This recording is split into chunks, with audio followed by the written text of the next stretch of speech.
सुशांत सिंह राजपूत की मौत के मामले में सीबीआई की जांच 7 दिन से जारी है। इस बीच रिया चक्रवर्ती ने एक न्यूज़ चैनल को इंटरव्यू दिया और अपनी बात रखी। इस दौरान उन्होंने दावा किया कि सुशांत को फ्लाइट में डर लगता था, जिसके लिए वे मोडाफिनिल नाम की दवा लेते थे। उनके मुताबिक अक्टूबर 2019 में यूरोप टूर जाते वक्त फ्लाइट में बैठने से पहले भी सुशांत ने वह दवा ली थी। मोडाफिनिल आमतौर पर ज़्यादा नींद आने की बीमारी के लिए दी जाती है।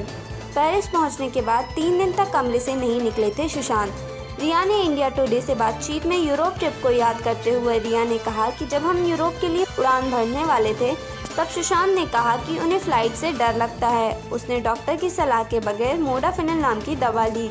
जब हम पेरिस पहुंचे तो वह 3 दिन तक कमरे से बाहर नहीं निकला, जबकि ट्रिप शुरू करने से पहले वह कह रहा था कि वह बहुत खुश है। उसने कहा था कि वह ट्रिप को लेकर बहुत एक्साइटेड है क्योंकि वहाँ वह अपने वो पहलू देख सकता है जो मुंबई में नहीं देख सकता। वह सड़कों पर चलना चाहता था और मस्ती करना चाहता था, जो वह इंडिया में नहीं कर सकता था। हम बहुत खुश थे। मुझे खुद समझ में नहीं आया कि आखिर बाद में क्या हुआ।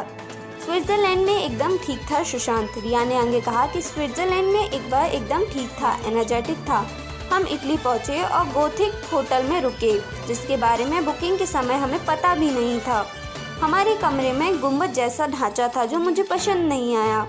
मैंने उससे कहा कि हमें कमरा बदल लेना चाहिए, लेकिन उसने उसी कमरे में रुकने पर जोर दिया। उसने मुझसे कहा कि यहाँ कुछ था। मैंने कहा वह बुरा सपना था, क्योंकि मुझे लगा कि ऐसी जगहों पर लोगों के मन में इस तरह के विचार आ सकते हैं। मेरे बार बार कमरा बदलने की सलाह के बावजूद उसने वहीं रुकने का फैसला लिया। उसकी हेल्थ बिगड़ने लगी और उसे एंजाइटी अटैक आने लगे। जब मैंने उससे पूछा कि क्या हुआ तो उसने बताया कि 2013 में उसे डिप्रेशन हुआ था और तब उसने हरीश शेट्टी नाम के साइकियाट्रिस्ट से मुलाकात की थी। उसने मुझे बताया कि हरीश शेट्टी ने ही उसे फ्लाइट में बैठने से पहले मोडाफिनिल लेने की सलाह दी थी।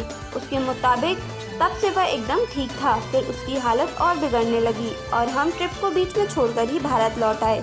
शोभिक के साथ सुशांत की ज़बरदस्त बॉन्डिंग थी। जब रिया से पूछा गया कि वे सुशांत से प्यार करती थी, फिर शोभिक को ट्रिप पर क्यों लेकर गई, जवाब में उन्होंने कहा शोभिक की सुशांत के साथ बहुत अच्छी बॉन्डिंग थी, यहाँ तक कि हम मजाक में शोभिक को मेरी सौतन भी कहा करते थे। सुशांत, शोभिक और मैं एक कंपनी रियलिटिक्स में पार्टनर थे जो आर्टिफिशियल इंटेलिजेंस पर बेस्ड थी। सुशांत ने खुद मेरे नाम पे कंपनी का नाम रखा था। कंपनी में पार्टनर होने के लिए सभी को 33 हज़ार रुपये देने थे। शोभिक बेरोजगार था, इसलिए मैंने उसके पैसे दिए थे। वह कैट की तैयारी कर रहा था और डाउट में था कि वह हमारे साथ जुड़ पाएगा या नहीं।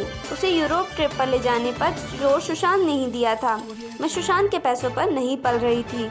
सुशांत के पैसे खर्च करने के सवाल पर रिया ने कहा कि मुझे एक फैशन शूट के लिए पेरिस जाना था। कंपनी ने टिकट्स भेजे थे। सुशांत ने सोचा क्यों ना इस मौके को यूरोप ट्रिप में बदल दिया जाए, इसलिए उसने वे टिकट कैंसिल कराए और फर्स्ट क्लास के टिकट करा लिए। साथ ही होटल समेत ट्रिप के बाकी खर्च का भुगतान भी किया। वह सब करना चाहता था और मुझे इसमें कोई दिक्कत नहीं थी। मुझे दिक्कत इस बात से थी कि वह इतने पैसे क्यों खर्च कर रहा है। मुझे लगा कि वह बहुत महंगी थी, लेकिन उसने वैसा ही किया जो वो करना चाहता था। मैं सवाल कैसे उठा सकती थी। इससे पहले वह अपने 6 मेल फ्रेंड्स के साथ भी थाईलैंड ट्रिप पर गया था। उसने प्राइवेट जेट बुक किया था, 70 लाख रुपए खर्च किए थे। इसलिए ऐसा नहीं है कि वह सिर्फ मुझ पर पैसा खर्च कर रहा था। वह ऐसा ही इंसान था। वह स्टार की तरह जीता था, वह राजा की तरह जीता था। मैं सुशांत के पैसों पर नहीं पल रही थी और हम कपल की तरह ही रहते थे। अगर आपको हमारा वीडियो पसंद आया हो तो कृपया इसे लाइक, शेयर और सब्सक्राइब करना ना भूलें। साथ ही बेल आइकन को भी दबाएं ताकि हमारे नए वीडियो की अपडेट आप तक पहुंच पाए।